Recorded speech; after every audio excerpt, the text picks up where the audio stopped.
Hi everyone again. So this video is kind of like basic, but I feel it's going to be very helpful for anyone that's opening up a Google Ads account. And this is like the top things that I do initially when I set up a new account. It could be a new client, it could be an account that's already running, and you want to make sure that you have kind of like, I always like to compare it to kind of like a chef at a restaurant. You want to make sure that you prep everything, that everything is set up correctly. So these are the top things that I do once I get an account. This is, by the way, the first things that I look in when I audit an account, because I want to see to what level it was managed. So the first one is you want to make sure that you set up a shared library. So you want to create the placement exclusions list. Usually what I do is I create a list of all of the mobile apps because I don't want to add them one by one on each campaign. I just want to apply that list. Usually it's traffic that doesn't convert. Maybe it converts for some people. Maybe if you're running a mobile app, then you want to make sure that you have it. But usually this is the kind of traffic that you want to remove. So why not have a list that you could apply to all of your campaigns? And second thing is that I make sure that I set up audiences for each part of my funnel.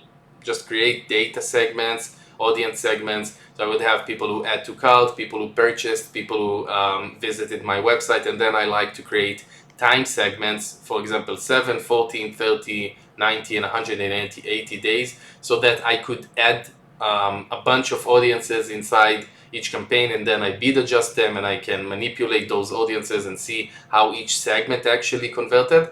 The third thing would be adding a YouTube account.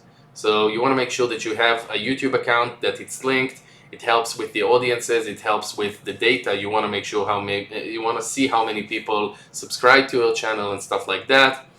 The next thing would be linking your Google Analytics account. Helps with data, helps with getting everything in order inside the Google Analytics, but also helps you with getting the smart lists and lists that you can create inside Google Ads that come from Google Analytics. So you want to make sure that you do that so you could use those lists.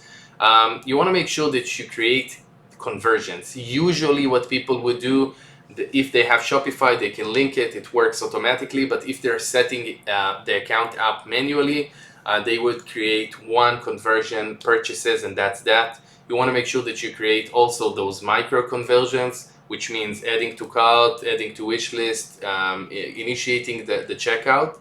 But also, you want to make sure that you add a bunch of other micro conversions. So if you have an advertorial or a pre-lender, you want to make sure that people who spend enough time inside the advertorial or scroll to a certain point in the page getting into one of your data segments. That's very important, so you could filter out and target that audience and not just the people who moved from and clicked out from the pre-lender or advertorial into your website. So that's one. But the second thing when it comes to conversions is that you want to make sure that you set the right type of conversion. So right now with Google Ads, there is a primary conversion and a secondary conversion.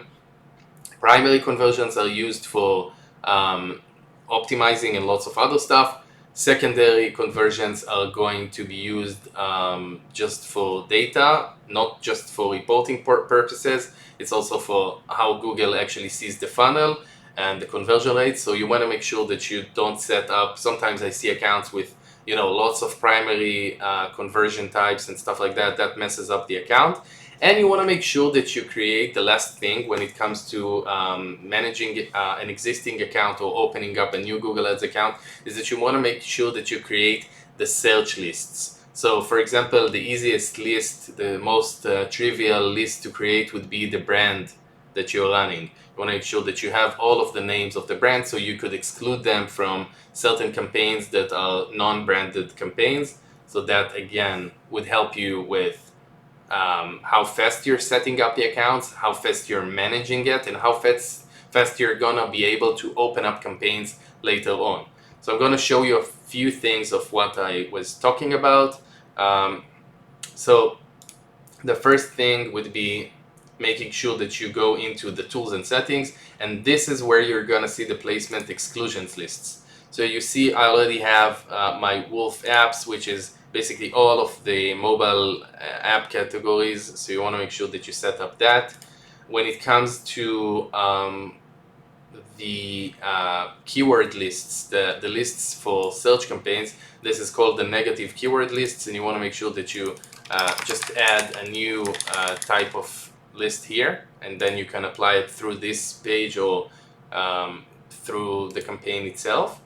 And then when it comes to conversions, you want to make sure that you are able to create multiple conversions, and that you set up the purchase event as primary and the other stuff is secondary. And again, if you have an advertorial and if you have stuff that comes before, then you want to make sure that you also set up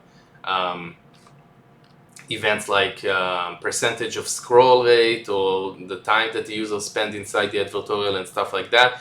These are events that you already have inside the Google Tag Manager, so it's very easy to add, and I suggest that you do, because it would give you a big advantage over other advertisers that don't do that.